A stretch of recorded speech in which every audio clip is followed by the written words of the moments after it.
Hi friends, welcome back to our channel. ఈరోజు అందరికీ బాగా ఉపయోగపడే కొన్ని టిప్స్ చూద్దామండి. వీడియో ఎక్కడ స్కిప్ చేయకుండా చూడండి. వీడియో కనుక నచ్చినట్లయితే ప్లీజ్ ఒక లైక్ చేయడం మాత్రం మర్చిపోకండి ఫ్రెండ్స్. టిప్ నెంబర్ 1 అండి.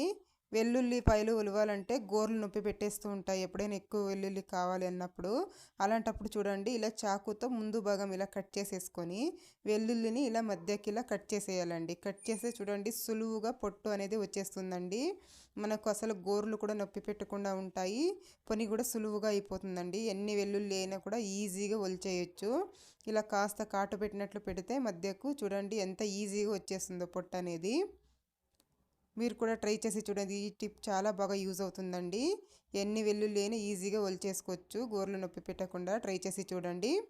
నెక్స్ట్ టిప్ అండి. కందిపప్పు ఎక్కువగా తెచ్చేస్తూ ఉంటాము, 1 కేజీ 2 కేజీలు ఇలా తెచ్చి పెట్టుకుంటూ ఉంటాం కదా. అలాంటప్పుడు ఒక స్పూను పసుపు ఉంటుంది కదా ఇంట్లో, వేసేసి బాగా కలిపి పెట్టేసుకున్నట్లయితే పురుగు అనేది పట్టదండి. ఎన్ని రోజులు పెట్టినా కూడా మనము పురుగు పట్టకుండా ఉంటుంది. ఇలా పసుపు వేసి కలిపేసి మూత పెట్టి పెట్టుకున్నట్లయితే ఎన్ని రోజులైనా ఫ్రెష్గా ఉంటుంది. ట్రై చేసి చూడండి. నెక్స్ట్ టిప్ అండి. ఇంట్లో పచ్చి కొబ్బరి ఎక్కువగా ఉన్నప్పుడు చూడండి, మనం ఎప్పుడైనా మధ్యాహ్నం పూటల్లో ఖాళీగా ఉంటాం కదా. అలాంటప్పుడు ఇలా తురిమేసి ఇలా బాక్స్ ఉంటుంది కదండి ఇంట్లో, ఏదైనా స్టీల్ బాక్స్ కానీ ప్లాస్టిక్ బాక్స్ కానీ, అందులో ఇలా వేసేసి మూత పెట్టి మనము ఫ్రీజర్లో కనుక పెట్టుకున్నట్లయితే ఒక 20 రోజుల దాకా ఫ్రెష్గా ఉంటుందండి. మనకి ఎప్పుడు కావాలో అప్పుడు తీసి యూస్ చేసుకోవచ్చు. ట్రై చేసి చూడండి. ఈ టిప్ యూజ్ అవుతుంది అనుకుంటే ప్లీజ్ ఒక లైక్ చేయండి. నెక్స్ట్ టిప్ అండి. మనం కొత్తిమీర ఎక్కువగా తెస్తాం కదా. అలాంటప్పుడు చూడండి ఏం చేస్తారంటే, ఇలాంటి ఏదైనా బాక్స్ ఉంటుంది కదా ఇంట్లో, తీసేసుకోండి ఒక బాక్సు.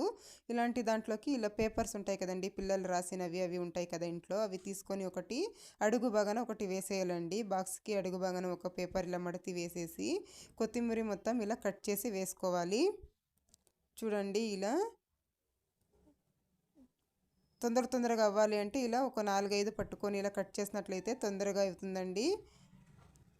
మొత్తం అంతా నేను విడిపించి పెట్టుకున్నాను. తర్వాత ఇలాంటిది ఇంకొక పేపర్ తీసేసుకొని పైన వైపు కూడా ఇలా పేపర్ పెట్టేసుకోవాలి. పెట్టి మనం మూత పెట్టేసి ఫ్రిడ్జ్లో కనుక పెట్టుకున్నట్లయితే ఒక 15 రోజుల నుంచి 20 రోజుల దాకా కొత్తిమీర అనేది కుళ్ళిపోకుండా ఫ్రెష్గా ఉంటుందండి. ట్రై చేసి చూడండి. ఈ టిప్ యూజ్ అవుతుంది అనుకుంటే ప్లీజ్ ఒక లైక్ చేయడం మాత్రం మర్చిపోకండి. నెక్స్ట్ టిప్ అండి. ఎండు ద్రాక్షలు ఎక్కువగా తెచ్చేస్తూ ఉంటాము. అవి ఒక్కొక్కసారి నల్లబడిపోతూ ఉంటాయండి అలా పెట్టడం వల్ల. అలాంటప్పుడు కొద్దిగా పంచదార ఉంటుంది కదండి ఇంట్లో, అంత కొద్దిగా పంచదార వేసేసి కనుక మనం స్టోర్ చేసుకున్నట్లయితే ఎక్కువ రోజుల దాకా ఫ్రెష్గా ఉంటాయి, నల్లబడకుండా ఉంటాయండి ద్రాక్షలు. ట్రై చేసి చూడండి. నెక్స్ట్ టిప్ అండి. ఒక్కొక్కసారి ఇలా డబ్బాకి నిండుగా చక్కెర కానీ ఏదైనా పప్పులు కానీ వేసుకుంటాం కదండి. అలాంటప్పుడు ఇలా స్పూన్ పెట్టడానికి పట్టదండి చూడండి ఇలా. అలాంటప్పుడు ఏం చేస్తారంటే, స్పూన్ ఉంటుంది కదండి, దీన్ని ఇలా తిప్పి పెట్టేసేయండి. ఇలా తిప్పి కనుక పెట్టుకున్నట్లయితే మనకు చూడండి నీట్గా వెళ్ళిపోతుందండి. మూత పెట్టుకోవడానికి వీలుగా ఉంటుంది. ట్రై చేసి చూడండి. ఈ టిప్ కూడా చాలా బాగా యూజ్ అవుతుందండి. నెక్స్ట్ టిప్ అండి. మనము పిండి జల్లెడ పట్టుకుంటూ ఉంటాం కదా.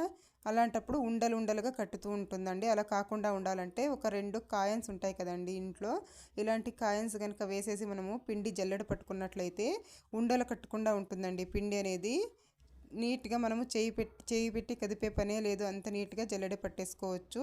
ట్రై చేసి చూడండి. చూడండి ఎంత నీట్గా దిగిపోయిందో పిండి మొత్తము. ఈ టిప్ కూడా ఒకసారి ట్రై చేసి చూడండి ఫ్రెండ్స్.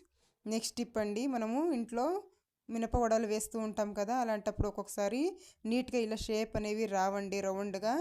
అసలు వడలు వేయడానికి ఒక్కొక్కసారి కష్టం అనిపిస్తూ ఉంటుంది. అలాంటప్పుడు ఏం చేస్తారంటే చూడండి, ఇలా ఇంట్లో సాంబార్ వేసుకునే గెరటి ఉంటుంది కదండి, ఒకటి తీసేసుకొని కాస్త ఆయిల్ అప్లై చేయాలండి. తర్వాత వడపిండి ఉంటుంది కదా, మనం వడలకి రుబ్బి పెట్టుకుంటాం కదా, ఆ పిండిని కాస్త ఇలా తీసేసుకొని ఆ గెరటి మీద వేసి ఇలా చిన్నగా హోల్ పెట్టేసి కనుక మనం ఆయిల్లోకి విడిచినట్లయితే మనకి చేతికి ఆయిల్ తగులుతుందేమో అనే భయం కూడా ఉండదండి. అంత నీట్గా మనం ఎన్ని వడలైనా కూడా ఈజీగా వేసేసుకోవచ్చండి.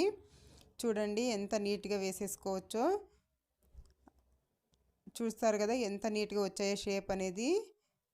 మీకు కూడా ఈ టిప్ చాలా బాగా యూజ్ అవుతుందని అనుకుంటున్నాను. ఎప్పుడైనా వడలు చేసినప్పుడు ఇలా ట్రై చేసి చూడండి. ఇంకొక విధానం కూడా చూపిస్తాను చూడండి. ఇలా టీ వడగట్టుకునేది ఉంటుంది కదండి ఇంట్లో, దానిపైన కూడా కాస్త ఇలా ఆయిల్ అప్లై చేసేసి కనుక మనము పిండిని ఇలా పెట్టి మనం వేసినట్లయితే చూడండి, ఇలా మీకు ఎంత సైజులో కావాలో అంత పిండి తీసేసుకోండి. కాస్త ఇలా హోల్ పెట్టి మనం ఆయిల్లోకి వేస్తే తొందరగా ఆయిల్లోకి పడిపోతుందండి. అసలు చెయ్యి మీద ఆయిల్ పడుతుంది అనే టెన్షన్ ఉండదు, మనకు షేప్ కూడా రౌండ్గా వస్తాయండి. ట్రై చేసి చూడండి. ఈ టిప్స్ ఏమన్నీ మీకు యూజ్ అవుతాయి అనుకుంటే ప్లీజ్ అండి ఒక లైక్ చేయండి, అలాగే షేర్ చేయండి, మా ఛానల్కు సబ్స్క్రైబ్ చేసుకోండి friends. Thank you for watching.